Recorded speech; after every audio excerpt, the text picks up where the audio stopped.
Over the years, you've heard me ask wealth manager Warren Ingram the big questions. How do we invest wisely? How do we protect our family's future? All those conversations, that entire library of financial expertise is now available as a podcast. Straightforward advice to help you build your wealth on demand. Just search for Warren Ingram's Personal Finance wherever you get your podcasts. Hanging out with Clement on 702. Let's walk the talk. And today I am hanging out with Dr Sizwe Mpofu-Walsh. He is everything, really. He's a journalist. He is a hip hop artist. He's an author. He's a lecturer. You've done this show actually. Yeah, it's always good. There was a time when Eusebius was on leave, I think. This is true. We share an influence from Eusebius, and I took over his show first for a week. How long was that? Once for a month. A month, yeah, I remember that. So he's done television and now hosts. He's very influential podcast, and we're going to get to know him better between now and 11 o'clock. You're welcome to join this chat as well if you want to call us on 011-883-0702. WhatsApp's on 072-702-1702. How are you doing, Dr. Sizwe Mpofu-Walsh? Welcome to the show. Very well, brother. So good to be with you. You didn't mention that you took over my job at television, but it's fine. Yeah. Is that where you want to begin? That was very diplomatic. Okay, so you're not lecturing today? Not lecturing today, so I lecture twice a week. And I shoot my podcast twice a week. But I'm really glad to be here because I often have breakfast with my mother, and she's always listening to your show. She is always listening because I talk to her on WhatsApp all the time. So I'm the coolest person right now in her eyes. Yeah. Okay, so I want us to begin with, how did you get into, broadcasting? It was, in some ways, by mistake. I was at an event of one of your sister broadcasters, and I was on the panel, and then the owner of the channel came up to me and said, "Hey, have you ever thought of hosting a show?" And I was quite young at the time, and I thought, no, this is 2017. And I actually stood in first for JJ Dabane for 2 weeks. And that was the first time I'd ever been on radio. And after that, Eusebius called, then I stood in on 702. And then things just slowly started proceeding until in 2019, I took this crazy idea to start a podcast and YouTube channel. And that I remember the time when you started this, and I think I had conversations with my friends, and I thought that was so interesting. Yeah. I felt, wow, that's fascinating. You really going ahead. Because, when you look at the US, you look at other markets, that's really how they do things now. I'm a big fan of, not the fan of the people, but of their shows. I watch a lot of Candace Owens, not because I agree with her. In fact, I disagree with her 99% of the time. But I watch stuff like that, like Piers Morgan. And I remember when you launched it, I was so excited myself. I was like, this is so cool for us to have a platform like that. And to see it doing so well now is just equally incredible. You're not going to quit being in academia, though. No, I really, when I wake up, what excites me is being able to do multiple different things at a high level. Yeah. That's really what gets me out of bed. So at the moment, I have a fully fledged academic life. I teach, I research, I supervise postgraduate students, and I'm balancing that with the media life. And it's an interesting balance because academia is very inward focused. If 4 people read your article, that's a lot of people. Whereas really? the media is all about reach in some ways. And like you said, the digital media is booming now. The interesting thing for me, like him or loathe him, Donald Trump in the build-up to the last US election, in the last week went on 14 podcasts, and Kamala Harris went on 1. Yeah. And many people think that was part of what tipped the scales. In the US, podcasts are a big deal. And I suppose, that tells us a lot about where we find ourselves now. Is there a time when you think you're going to stop studying? Because you have a PhD, you've recently graduated, then what, LLB? Yeah. What's next? I think I'm done studying, but one's never done learning. So I fully believe in lifelong learning. Media practice itself is a whole degree on its own, even if you don't necessarily go to school for it. So I'm really passionate about always trying to learn something new. I get excited and passionate when there's something new to figure out and obsess over and try to understand. But for now, as far as formal degrees are concerned, I've been studying pretty much uninterrupted since 2008. How do you juggle that with being a father and a husband? Well, I must say the last 3 years have probably been the most professionally taxing. Yeah. I mean, I don't need to tell you how onerous a primetime live TV show is. Yeah. And I recall once I was just about to interview Julius Malema with all the pressure that brings on national TV. And the following day, I had a law exam. No ways. The next morning. And so, you learn to balance. And I have various time management tips and tricks. But I must say, I think I took on a bit too much over the last 3 years. So I'm currently in a process of trying to figure out what it is that I really want to do and not trying to do too much, because it can take a toll if you're not careful. Yeah. Tell me about your hip hop career. Oh. Because a lot of people, some people don't know about it, but some people do. Yeah. I actually remember coming to the launch of Democracy and Delusion. Wow, you were there. It was but you didn't invite me. Oh. I was, I tagged gosh. along with a friend. I think I came with Aldrin. I think Is it? Aldrin was invited. Wow. And he said, yo, let's come. I may be mistaken, but I think it happened at Nelson Mandela Square. You're right. Like there was a theater Yeah. there. Was that where it happened? That was it, yeah. So I came there with Aldrin, and I remember, I didn't know that you, because you launched the book and the CD. Yeah. Yeah. And I took the CD home, and I mean, I've told you before about how I love that music. I mean, a cousin of mine has actually taken the CD, but I really love the songs on that album. And I know you didn't give us one of the songs as the ones to play, but I've added one there. Ah, wow. I've added one there because I really think that the listeners need to hear it. Where did your love for hip-hop begin? And where is it now? Yeah, my love for hip hop began in high school. So I moved across to St. John's College, which at that time was a very white environment. I'm this young mixed race boy at the school, and I'm trying to navigate my identity at a very tenuous time in my teenage years. And this is around the time where hip hop is really rising to become the world's biggest genre. And me and a couple of friends, one of whom happened to be the late AKA, may his soul rest in peace, started listening to hip hop. But looking back, I think what really drew us to the music was it was the first place that we had heard such confident black expression. And in the environment that we were at the school, where it was 90% white at that time, it gave us an outlet to explore our identities and be confident in our identities, and also an outlet for artistic expression. And so together we learned how to rap, we learned how to beatbox, to the point where we ended up learning how to make songs. And we recorded a demo when we were 14, 15 years old.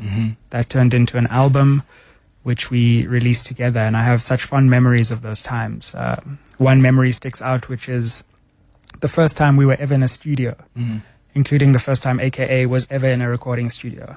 And just our sheer excitement at hearing our voices back. Yeah. When we were like, this is like real music. And we were jumping around, hugging each other. Yeah. And so I treasure those memories. It was an innocent time and one of great exploration. Would you still explore that further now? Yeah. In future? Absolutely. Absolutely. It's just a question of, as you say, finding the time. Yeah. But I've never stopped loving music, and I actually have an entire album written for my wife. So it's a completely different love album. Have you released that?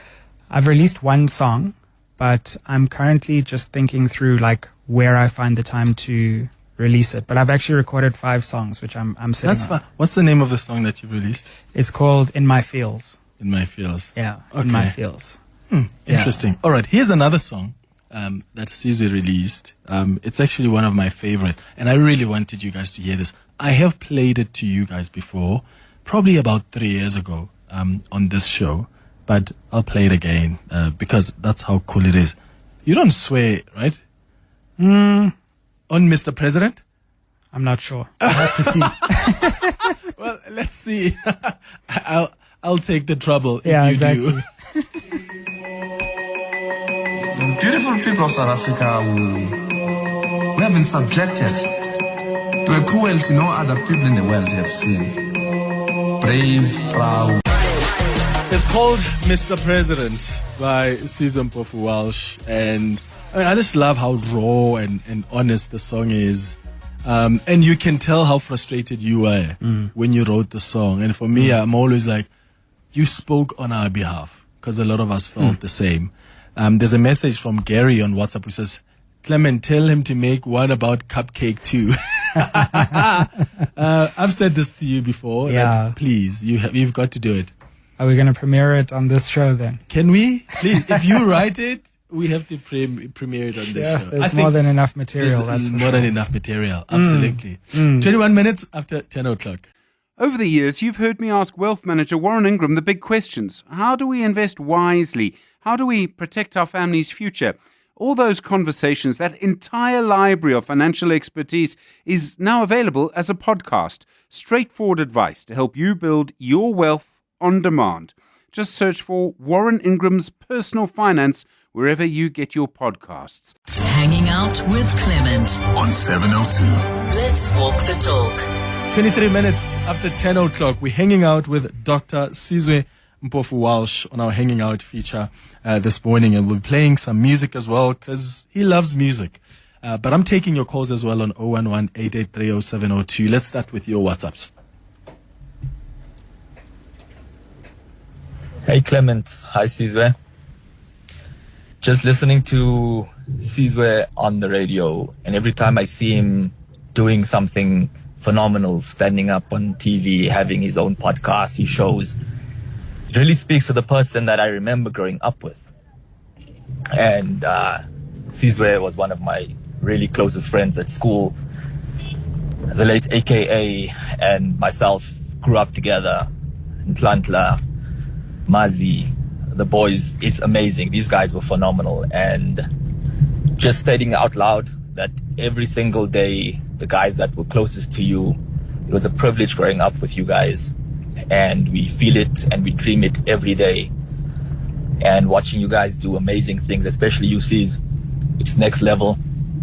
And most importantly, you've never forgot where you come from. You always remember your boys from back then. And that's not gone unnoticed. We love you guys and we appreciate you the most. Morning, Clement. It's Marlon in Manchester Hills. What a guy, man. You've got a good guy in the studio there, Dr. Mpofu-Walsh. I like him. I used to not like him, but now I like him. He's grown on me. And yeah, what a, call it a visionary. You can call him a visionary. Nice guy. Yeah. I never used to like him. Now I do. get that a lot. Right? Yeah. Right? Yeah. No, Yeah. for sure. I think because of my family background, who my father is, maybe because of the Oxford journey, a lot of people come to me with preconceptions and they think a certain way about me. And I constantly get this, hey, but actually you're not like that. You're not like that person that I thought you were. And I think in social media, we're constantly battling against a version of ourselves that in some ways we project, but in some ways others project, that we lose control of, and that takes on its own life and is very different to who we actually are as people. And then also I recognize the voice there of Faisal, a good friend from school, and thank you very much for the kind words. Good to hear from you, brother. How do you deal with that social media onslaught? Because it is. I mean, at some point, I do think, you grow to, at some point, have a thick skin. But it can really be hard in the beginning. How do you deal with sometimes the level of criticism or hate that comes your way? It can. I've been forced to have a thick skin from the moment I emerged into this world because I was dealing with controversies right from my early life. And I remember battling with this idea of being born in some ways around political intrigue, controversy, and people having an opinion on me or my parents or those close to me. In the social media age, that has only amplified, and I'm currently grappling with it right now because this year things have just got to a different level with the podcast really reaching a new scale of audience. The one thing I use to navigate it is that although I have to produce on social media, that doesn't mean I have to consume. So that combination for me was quite a breakthrough. So I often keep a buffer between myself and the social media. But managing that balance, is something I think we're all grappling with. I think one of the most important life skills that will probably be taught in schools in the next 10 or 20 years is how to navigate social media once you become successful. Yeah. Whew. Yeah, that's something else there. But I love what you say about just not consuming. I mean, but sometimes I go to Twitter because I post about work. Sure, you have to. And I've said before that my days there are actually numbered because I do think the space is becoming something else. But I use it because for work, but not because I consume it or I'll post about something personal. But the stuff does actually come through. People will find you. I mean, I get emails. I don't know how people got my personal email. They'll send me emails and say nasty things. Or the other day I was just reading a DM about someone who didn't like what I said about Benjamin Netanyahu, who went and DM'd me on Instagram. So people are wild like that. People who come in still, your dad is Advocate Dali Mpofu. How do you deal with people who then have their own perceptions based on who your father is in politics or in law? Do you just dismiss that? How do you deal with that? It's again something that I navigate, just like I have to navigate my own public profile, which is growing at the moment, because you know who you are. And you know that the perception sometimes, whether for good or for ill, of who you are is distorted. I think it can actually be harder when it's not you, but it's someone you love who's close to you. Because again, you know that person. I know my father, firstly, as a very funny, loving, generous person. And that comes across the instant you meet him. But I know that the only access people often get to him is, for example, his court persona in a very high-profile case or maybe a political interview when he's saying something that they might disagree with or that is contentious. So I constantly grapple with the person I know who is this incredible, loving father versus the persona that's out there on social media. And that's just, a cross I have to bear, but it's also, there are times when people will just embrace me or give me a hug or just let me in somewhere, without paying or something, because they're like, Advocate Mpofu. That's our advocate. And I'm like, okay, I take the rough with the smooth. How do you deal with fame? So when I came to your podcast, we were walking in or out. I think it was before or after. And then we came across a woman who said, "Oh, my boys." I don't know if you remember that moment. I do. Do you find that, you are getting more and more famous? Yeah. How do you navigate that? Because it's an awkward thing, especially when you're just doing your work. Like it is. Most people didn't really. There are some people who have always dreamt of being famous, but there are some who just like, I'm just doing work. Why is there such attention? And that SABC reach is different, eh? Yes. Like after that show, you realize after you go on the SABC, it's a different kind of thing. Yeah. Look, what I find fascinating about the current situation that I'm in my life is when you're on a podcast, maybe similar to radio, people feel like they have a very intimate experience of you because you're almost talking to them like you're a friend. And they've spent so much time with you, listening into you, that they have quite an intimate perception of who they think they know. And so when you meet people who watch the podcast 4 times a week for an hour, they feel like they know who you are. And that's a bit unsettling.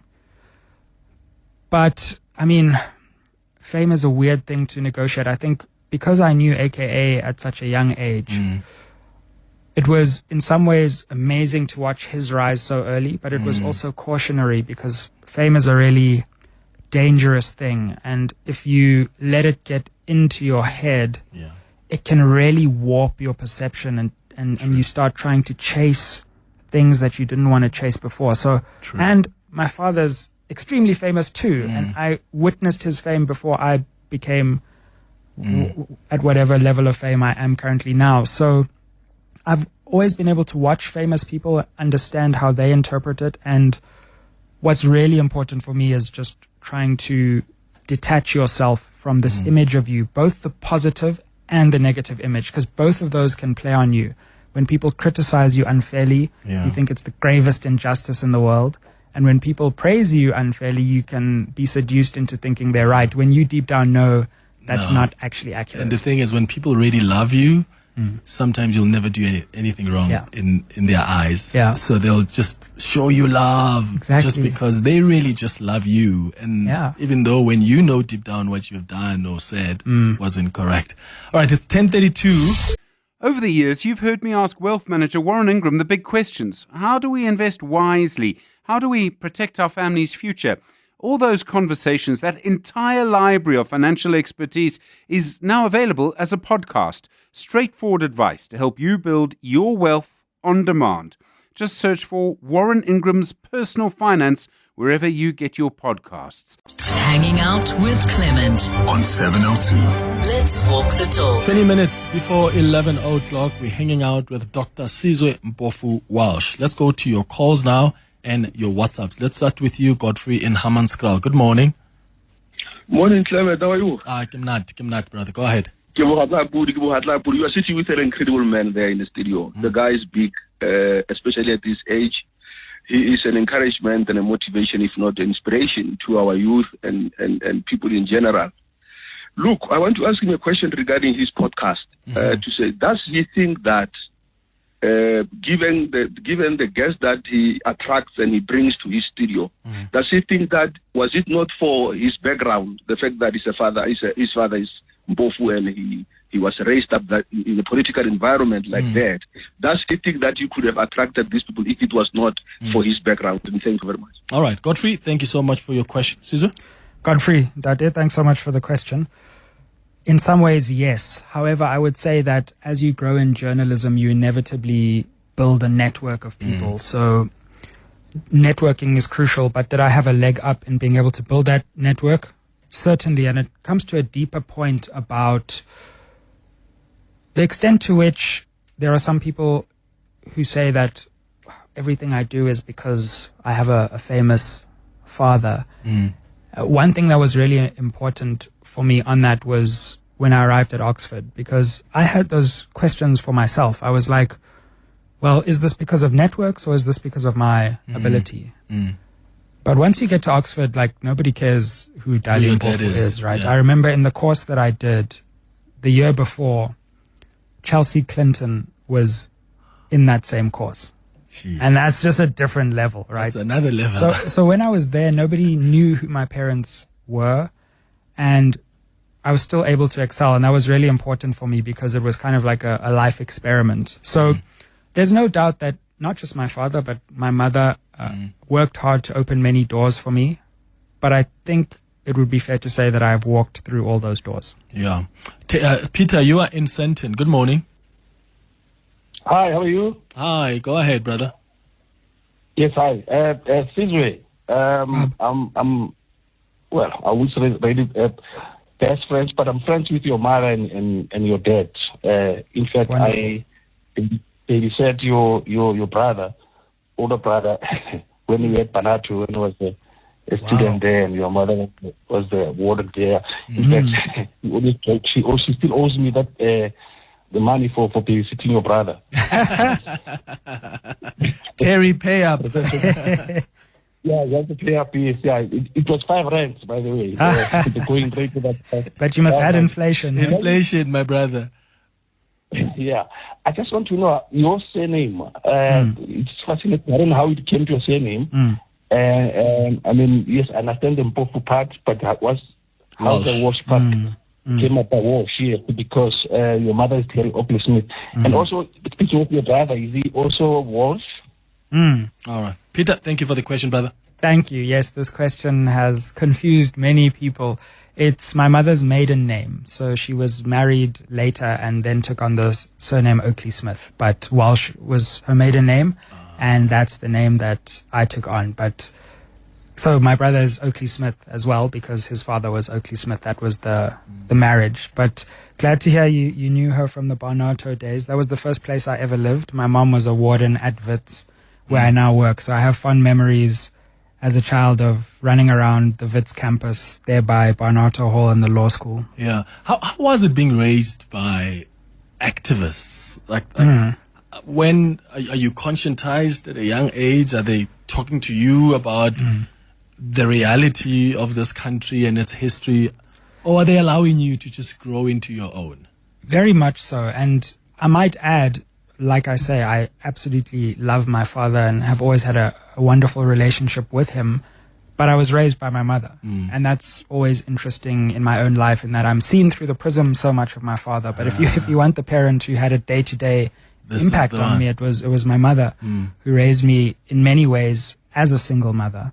And both of them were activists. The funny story is that my mother actually beat my father to a branch chairpersonship.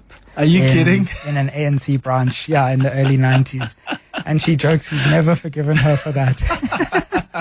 So she was an activist in her own right, and they never sat me down and said, you have to care about politics. But it was always in the water. There were always conversations, and I was born in 89 at a key turning point in our country. So that moment has always lived with me, and my parents, watching them and being inspired by them, no doubt led down to me being interested and then studying politics and then being involved in university politics. And after I was involved in university politics, the bug caught, and I've been fascinated ever since. Yeah. WhatsApp voice notes on 072 702 1702. Hi, Clement. One thing I appreciate about Sizwe is that he gives an opportunity to his guests to speak. He asks a question, listens attentively, and let the guest answer to his, own or satisfaction. That's very, very, interesting, because most interviewers, they lack that, skill. They go interrupting and, especially in the podcast. So he should keep it up that way. It's very beautiful to watch. The last one I watched was when he was interviewing Prince Marshall. Well handled. Yeah, thank you. Sizu in Pretoria. Greetings, Clement. Greetings, Doc. I'm a super huge fan of Dr. Sizwe. I am so excited. I mean, I think I first subscribed to his channel in 2021, since I was in high school. So, I mean, I am so excited. But a question that I have is, bro has been studying. So a question that I have, what study tips does he have for someone like myself who's a student now in university? I'm studying with it. I'm struggling with just an undergrad, and bro has been studying. Did PhDs, now another qualification on top of that. Like, what study tips does he have? Please give us some study tips, bro. No, absolutely. It's something I've thought a lot about. When you're attacking a study journey, there are actually multiple things that you need to get right simultaneously. Some people think it's just about when you sit down and study, and there is a lot that you need to do when you sit down and study. But before that, you have to manage your time right, because if you never actually manage your time so that you can sit down, then it doesn't matter how good you are when you sit down. And in order to do that, you then have to get your mindset and your motivation right. Because I think the academic battle is actually largely a psychological battle. It's a battle with anxiety. It's a battle thinking that this mountain is too high. But if you get your mindset right and realize, I am able and I am capable of doing this, that's what helps you manage the time and then come to the right mindset when you sit down and study. When you do study, one of the key things is not feeling like you have to understand everything the first time. The mind takes a while to understand something. So you first got to get yourself around the key main concepts and build like a scaffolding. And once you have the scaffolding, you add layers of understanding onto that. Rather than trying to understand each concept perfectly before you move on to the next, try and get the big picture first. And once you understand the big picture, it's much easier to see where the details fit in the big picture. So that's a real breakthrough. How for do you me. deal with failure? So, like when Clement Manyathela steals your job. So I recently like failed a test, not an exam, right? There are like several tests we write, and I don't know if it was my ego but that hit me hard because I don't remember the last time I failed anything. So that was quite a moment of reckoning for me. And I think I went into a sadness for like a week. How do you deal with that? I mean, I mean, it was a test. It was about like really complex stuff that I really didn't understand, which I now understand because I've taken extra lessons and stuff. But how do you deal with that when you are in school? Well, what you touch on is such an important thing, but such a positive sign as well, because the more you progress in life and the more power and wealth you accumulate, you get comfortable and you master that specific skill and you stay there. Yeah. Now, the problem is that you think because you've mastered that skill, you now know everything about other things. Yes. And you can't learn something unless you're humble enough to accept that you don't know it. So in my battle with trying to, let me not say master, but at least appreciate different fields like studying law and then politics and media, the first step is always having the humility to be like, I'm a novice and I have a lot to learn. And unless you, again, have that mindset, you can't really learn. And then what happens when you fail? Well, if that's your mindset, then you're like, okay, this is an opportunity. I may be an expert here, but I'm still on the learning curve here. So how do I take this and keep building and building? I might not know it in 1 month. I might not know it in 1 year. But give me 5 years and I'll be there. Absolutely. 11 minutes before 11. Over the years, you've heard me ask wealth manager Warren Ingram the big questions. How do we invest wisely? How do we protect our family's future? All those conversations, that entire library of financial expertise is now available as a podcast. Straightforward advice to help you build your wealth on demand. Just search for Warren Ingram's Personal Finance wherever you get your podcasts. Hanging out with Clement on 702. Let's walk the talk. 7 minutes before 11 o'clock, we're just about to wrap up our conversation with Dr. Sizwe Mpofu-Walsh. There's a song I'm about to play, Keep Going. Why is it so special to you?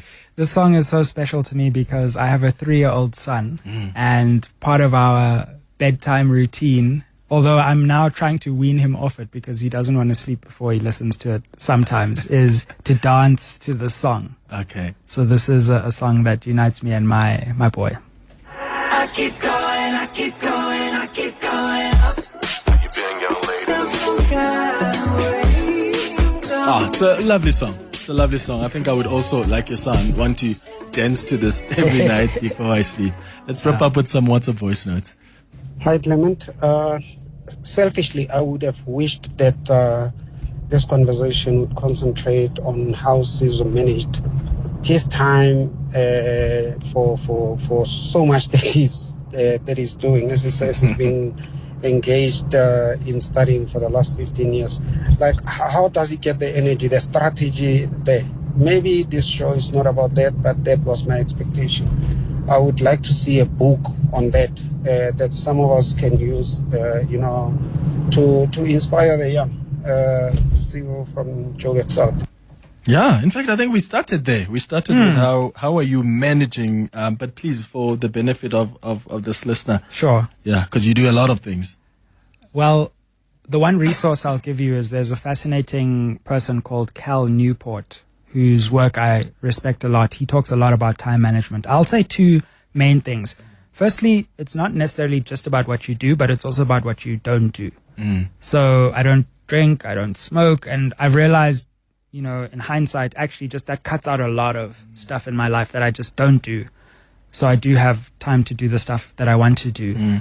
But the other thing I do, which I borrowed from Cal Newport, is this thing called time block planning. So when you go into your calendar, you basically look at your week ahead and you set what you need to do as like a meeting for yourself. That's what I do too. Yes. It's the only way to survive, right? Yes. Once you get to a certain level of complexity in your calendar, you can't keep it all in your head anymore, right? So you've got to write it down, set what you need to do as a meeting. And for example, when I was balancing the law degree, like I knew how much time I needed to study. So every week I'd be like, I have a meeting with myself at this time for law study. And when you do that, you also realize that, wow, once I've done my duty for the day, I also can stop. So you don't have that I need to be always on feeling, because you know what time you've allotted, and you can also recover and recharge so that it's sustainable. I even diarise the simplest things. Like today on my diary, one of the things I put is print exam documents, because I've got an exam coming on Saturday. There we go. Like stuff like that you would think you'll just do during the day. Like I put it down. So true, because a to-do list is one thing, but you don't know how long it's going to take and all of that. So once you commit a time to it, that then changes things. Changes things, yeah. What do you do for fun? Because you're not always just reading. No, I making music, writing music, listening to music, and I'm a big soccer fan. I've always loved football. I got injured, so I don't play as much as I used to, but I watch. Like half of my time is like listening to Liverpool podcasts, and then the rest is. I'm sure you're on those Liverpool channels. Oh yeah, absolutely, absolutely. Yeah, you're a Pirates fan, aren't you? You know, this is contentious because I played for the Pirates Academy at under 13, under 15, but my father's a big Chiefs fan, so I don't. It's hard to know where to stand. Like, I grew up as a Chiefs fan, but I played for Pirates, so it's a bit of a difficult one. All right. Dr. Sizwe Mpofu-Walsh, this was fun. Thank you so much for coming through, Thank you so much, brother, and shout out to the great work you're doing. Thank you.